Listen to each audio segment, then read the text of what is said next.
This is King Charles II. He reigned between 1660 and 1685, but that isn't actually how he looked at it. He said he'd actually reigned from 1649 to 1685, because 1649 was the year his father was executed. The execution of Charles I by Oliver Cromwell, as you can imagine, was quite a traumatic event for the young Charles, who eventually escaped to France. When he returned to become king, Charles had Oliver Cromwell's body disinterred and hung, drawn and quartered.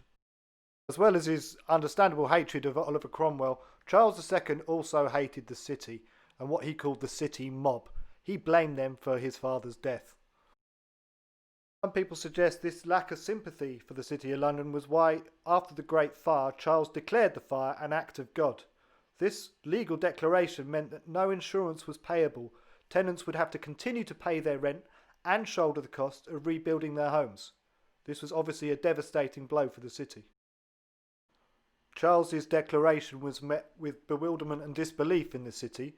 They had actually caught people committing arson, and indeed of October in 1666 had executed one Robert Hubert, a Frenchman, having tried him and convicted him for arson.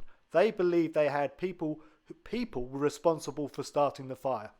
Charles's declaration to the contrary left them bewildered.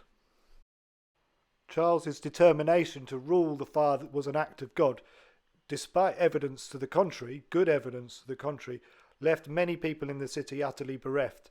It seemed their king had abandoned them at their time of greatest need. People began to move out of the city, and for a while it looked like London might become a ghost town.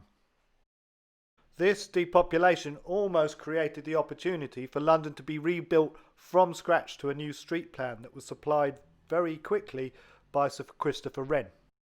The opportunity to rebuild his capital from scratch was bitterly missed by Charles.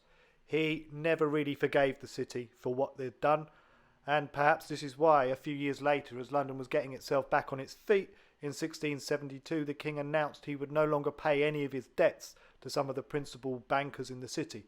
This left those bankers bankrupt and tens of thousands of families out of pocket.